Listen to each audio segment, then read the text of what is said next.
The Endeavor, Horizons of the Infinite, Episode 1. Endeavor, Where Others Have Failed. By Elton Garr. The Endeavor woke, stretching out its sensors and running diagnostics on its systems automatically.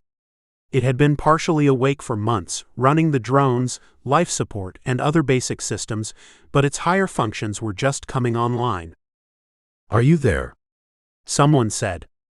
Its processors were still running startup functions, so it took several seconds to begin to switch through the ship's cameras to find a man in the uniform of the corporate fleet. A uniform that had only been commissioned a few weeks ago. Checking his database, the Endeavor understood why the captain had woken it. Its AI was illegal in large parts of the Commonwealth, so it required a captain's override for it to become fully aware. It zoomed the camera in to examine Adrian Watts.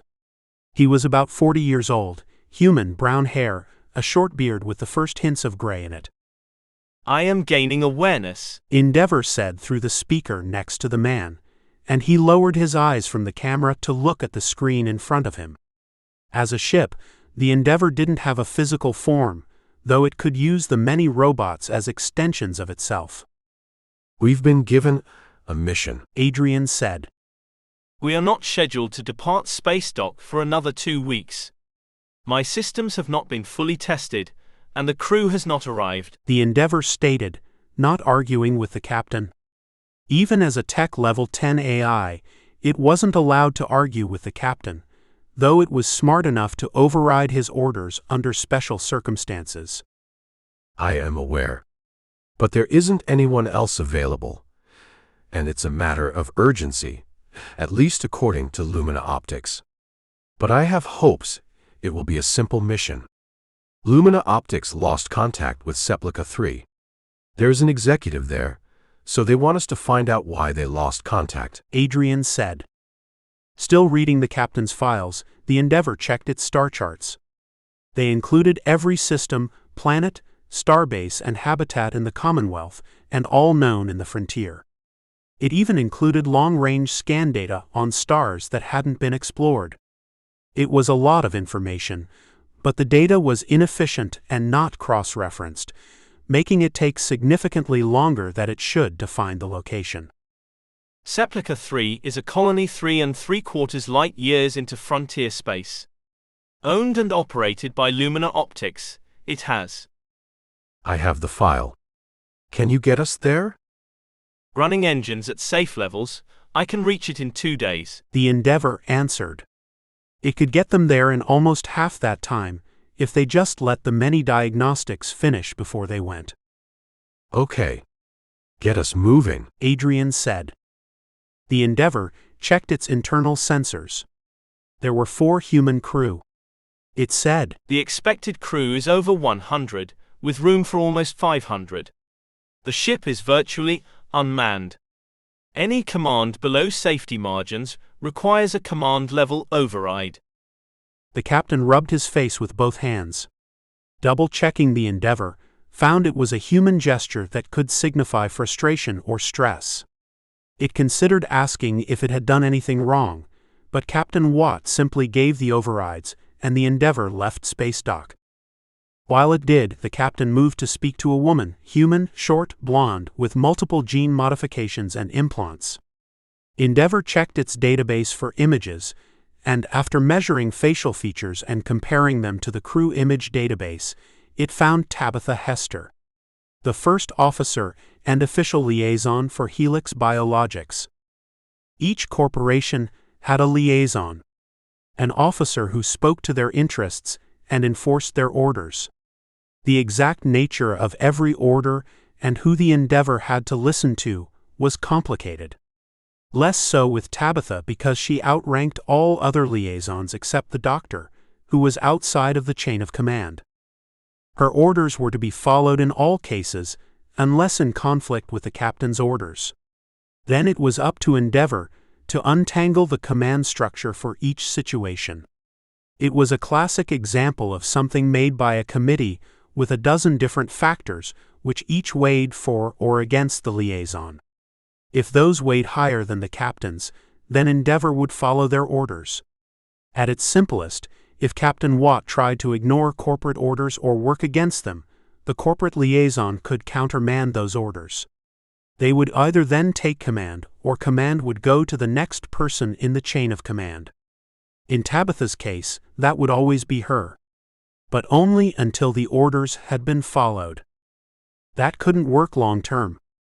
You couldn't have 10 different people all partially in command of the ship, especially when they worked for 10 different corporations that were all in direct composition with each other. But Endeavour wasn't allowed to decide that. So it focused on its job, which, unless something catastrophic happened, was to monitor the crew. The AI is right. Sending a barely manned crew out to rescue a single corporate executive is not only dangerous, but sending the wrong message.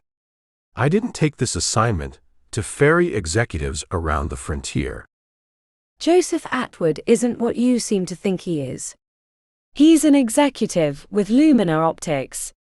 You don't rise to that position without being far smarter than either of us. If he just got some upgrades, he could probably solve all of this himself. The Endeavour registered a rise in the heartbeat of Adrian Watts. He, like most people, was made uncomfortable by the open bioengineering Helix Biologics did. Or he was born wealthy and learned how to play the game. Lumina Optics claims to be different than the other corporations because they're run by scientists, but the scientists who run them all went to the same colleges, and most of them are related to the scientists in charge.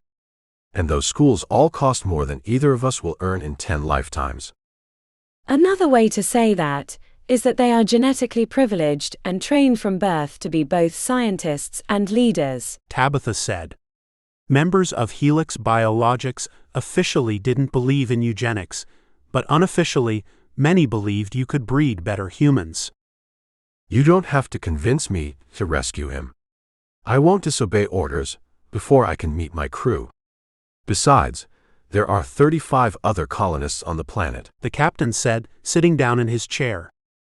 Endeavour then switched over its higher-level functions to focusing on the chief engineer, Lieutenant Commander Rollick.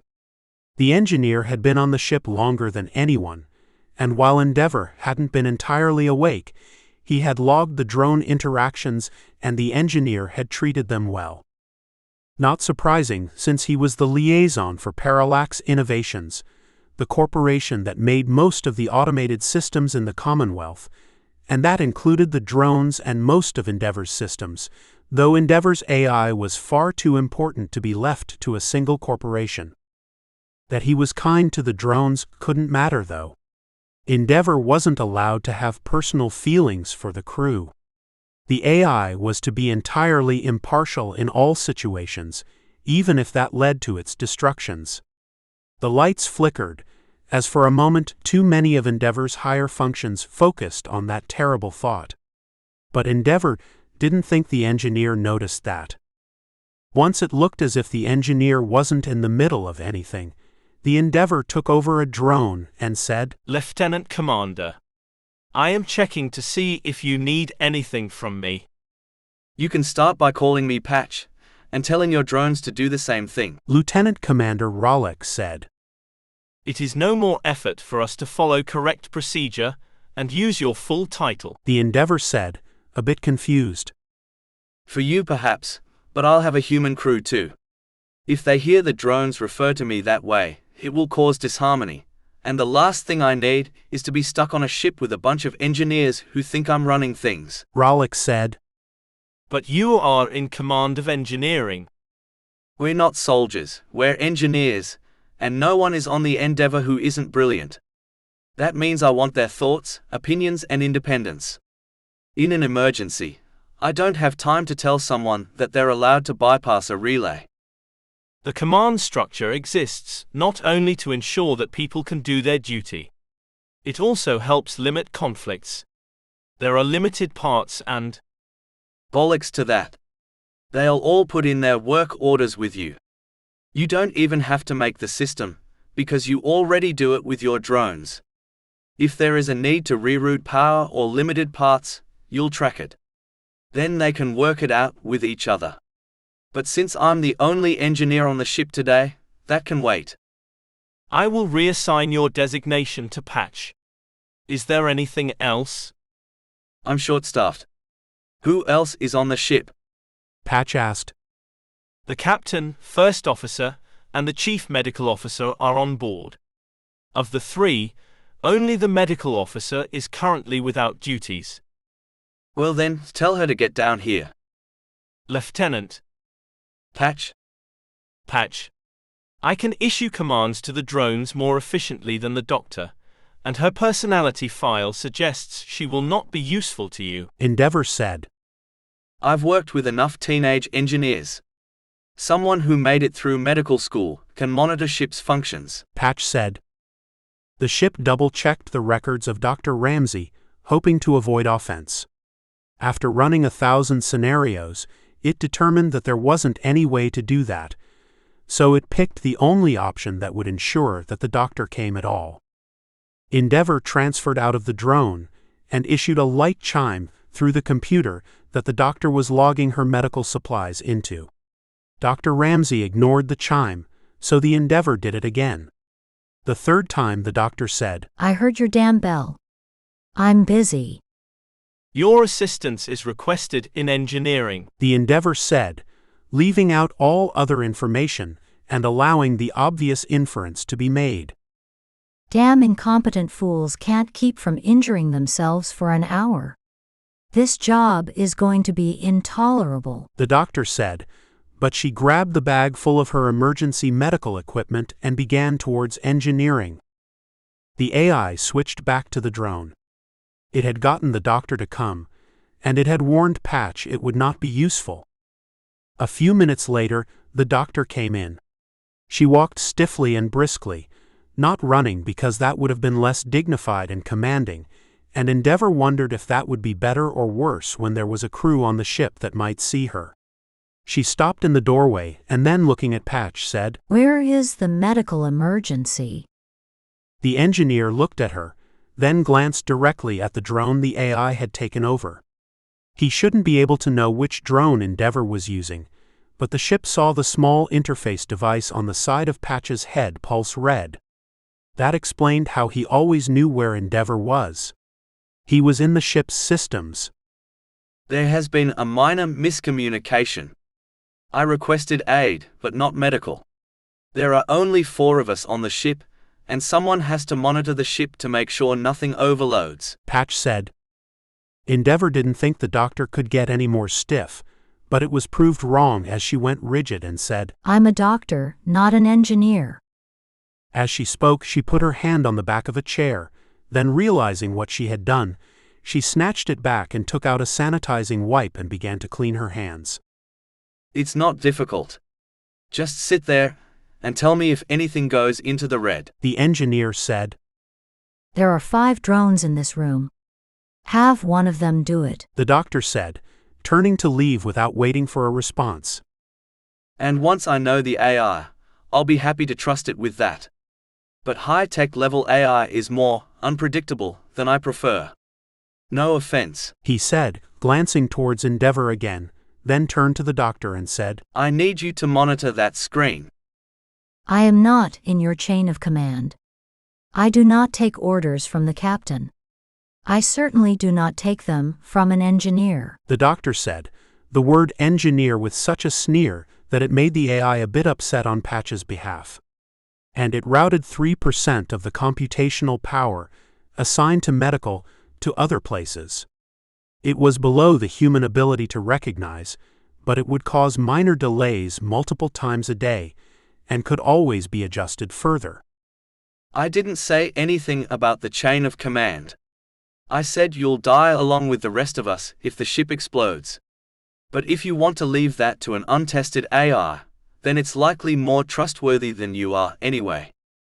The doctor watched him for a moment, then approached the screen and said, Please retrieve me a chair not covered in grease. The command was clearly pointed at Patch, but Endeavor routed the order to a drone. The computer then removed its focus from engineering to to find very little else for it to do. Its basic functions were automated. It could adjust them, but there was no reason to. And with so few crew, it lowered the processor speed and allowed time to pass much quicker for Endeavour than the humans. It watched as the small crew fell into a regular pattern. The 3 command officers each took a shift, so that there was always someone awake to monitor the flight of the ship, and the doctor continued to ignore everyone else, avoiding the meals that the captain shared with the other 2 officers, which mostly involved quiet breakfasts with his first officer and much more friendly evening meals with Patch, both of them just after their shifts ended, allowing them to pass along information during the meal. It was clearly an attempt by the captain to bond with the crew, and it seemed to only work with one of the 3 officers. Endeavour came out of low processing mode as they approached Seplica. It turned on the close-range sensors made by Lumina Optics. Like every system on the Endeavour, it was at least as good as what was used in the military ships of the line, and created and built by the same corporations that built those ships. And they proved immediately useful, as they picked up 6 small probe-sized ships a civilian scanner might have missed. They were a quarter the size of human fighters, but had energy signatures higher than anything humans could fit into something that size. And while Endeavour sent what it knew to the captain, it scanned its records for similar designs. It only made it 8.3% of the way through the records before Captain Adrian Watts said, Raise full energy shields, turn on the kinetic reactive armor, and raise the reverse gravitation field to maximum.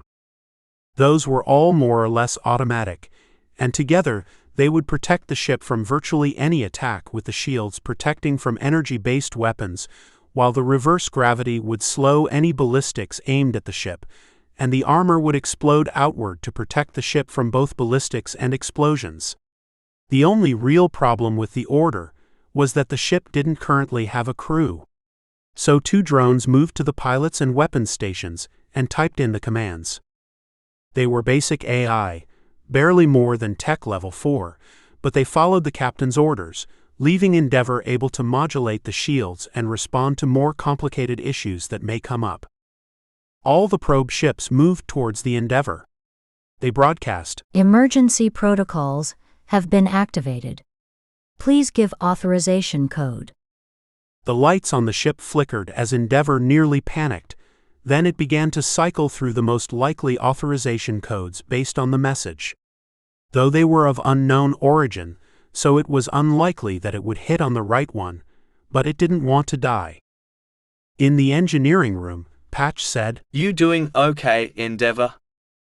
Embarrassed, the ship said, I have not yet fully assimilated the combat algorithms and training.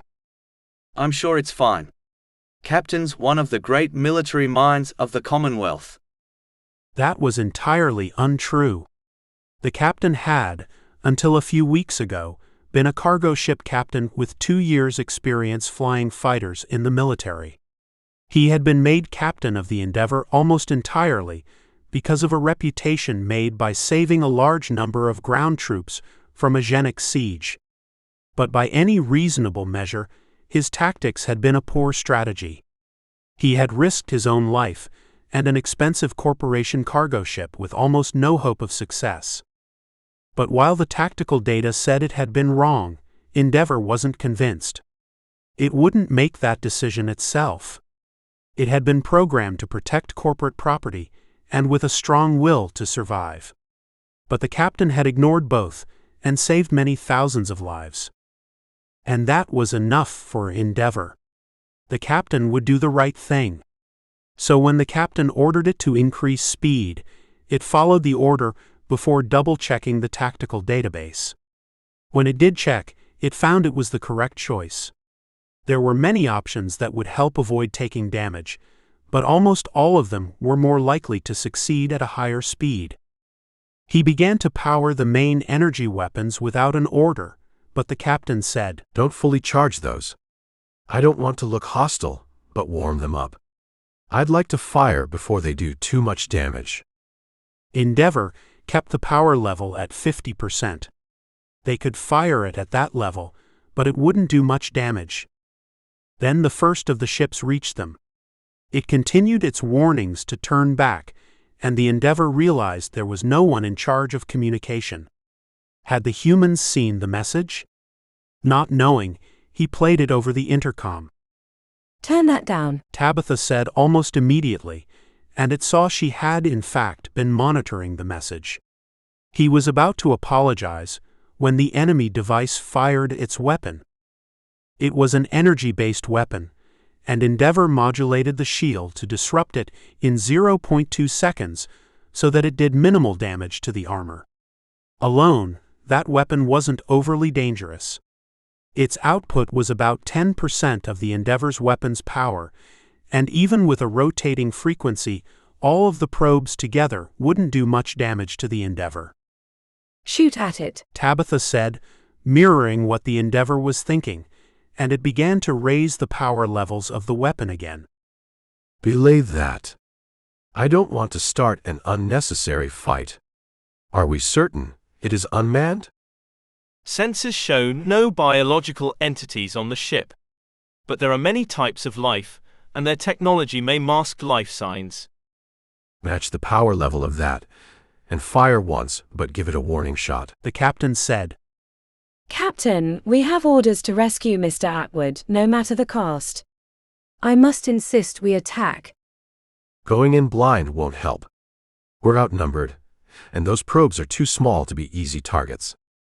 By the time he was done talking, Endeavour fired the primary weapon. At 10% power, it could be fired almost continually, but it left it for only about a second before it turned it off, trying to predict the captain's orders.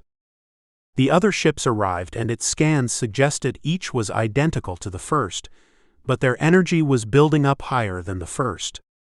The Endeavour wasn't the only one who had fired a warning shot. Captain, they are charging weapons. The first shot was not their maximum capacity, Endeavour said. Hold, the captain said as two more of the drones reached the same range that the first one had, but they didn't fire. Instead, they began to take positions equal distance from the Endeavour. As the others arrived, they moved in near-perfect sync, not just on a single plane around the ship, but each was the exact distance from the others in all directions and far closer to Endeavour than made it comfortable. Then, before Endeavour could explain to the captain that the pilots were almost certainly computers, there was a message.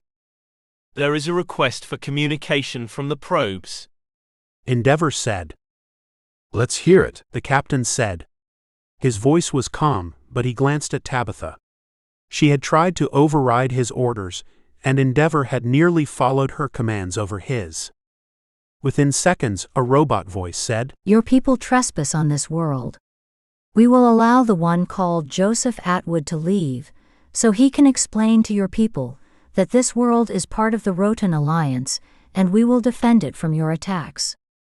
While it was speaking, the captain typed something into the computer attached to his chair. But it was clearly wrong. He said to reverse the gravity field. It was currently pushing outward, limiting the damage kinetic weapons could do to the ship. If it were reversed, it would make things come in even faster. At full, it was almost 10 times the gravity of Earth. We accept, Tabitha said, standing up and moving in front of the captain, who began to tap the command with more enthusiasm. We do not, the captain said, and manually fired the Endeavour's main weapon. It hit one of the probes perfectly, but its energy shield held. They weren't going to win a fight against 6 of those ships. Something made more clear when the ship that was hit returned fire with the exact amount of energy that the Endeavour had used. That had been the maximum capacity of the Endeavour, and the probe had easily matched it. That made the odds of that being its maximum power quite small. And in the fraction of a second it took for Endeavour to adjust the shield to counter the weapon's frequency, the shot cut through the reactive armor, and the Endeavour understood the captain's order. If it reversed the gravity, the ships that were currently using their engines to stay near the Endeavour, because of the gravity pushing them away, would smash into the ship. They'd hit the reactive armor, which would protect the Endeavour from taking any structural damage. Now that it understood, the ship took fractions of a second to calm itself, restricted the fear algorithm, and then switched the gravity. And even with its processors at full and reaction times better than humans, it barely had time to register the change before the probes smashed into the reactive armor that exploded outward to protect the ship. About half of the ship's sensors overloaded, and there was a minor hull breach in an empty section of the Endeavour, but the probes were all destroyed, and as soon as they were, the captain turned on his first officer and said, "You're lucky the crew isn't here." "Oh, you do what, Captain? We had orders and you ignored them." Our orders were to rescue him. I just did that, and it would have been safer if you had helped me. If I have to fight alien probes and you at the same time, I will. But that will end with people dead, and it's likely we'll be among them. Adrian said. They were ready to hand him over without a fight. There are other people down there, The captain said. People who weren't part of our orders. You got lucky. If those things exploded when they hit the Endeavour, we wouldn't have survived, Tabitha said, and the Endeavour realized it was true, and much of the joy of their victory disappeared. No one builds ships to explode on contact, because they'd be destroyed by the first missile that was fired. But let's contact the colony and verify we actually saved them before we get into strategy. The process of verification ended up being a shuttle, manned by 2 of the drones flying to the surface and letting the colonists out of their own warehouse. The scientists explained they had powered an ancient computer to test it and triggered the city's defenses. The probes had locked the defenseless scientists in with their supplies and went back to defending the planet. No one had been hurt, and most were excited about the discovery. Meanwhile, Joseph Atwood boarded the shuttle without invitation, insisted he be taken to the Endeavour immediately, and complained about the lack of accommodations on the ship for the entire trip to his home. Author's note: I had planned to make this mission a bit more complicated. They were going to have to go to the planet's surface and deal with the defenses, but when I got to that point it felt redundant. We had the character moments along with the conflict I wanted, so why drag it out? As for why I decided to have the first point of view character be the ship, there are a few reasons. First, I already have stories written for Adrian Watts and Tabitha, though Tabitha's hasn't been released yet. And we'll get plenty of other stories from their points of view. So I wanted to set the precedent for having a variety of point of view characters. Beyond that, my monthly theme is from a certain point of view, which is primarily about telling stories from unusual point of view characters. And at least in this case, I think it worked out well. There is, of course, a lot more to do on the Endeavour. It hasn't even gotten its crew yet. But I hope you got the feel for the conflicts both on and off the ship that I'm aiming for, and will come along for the ride. Thank you. Elton Gar.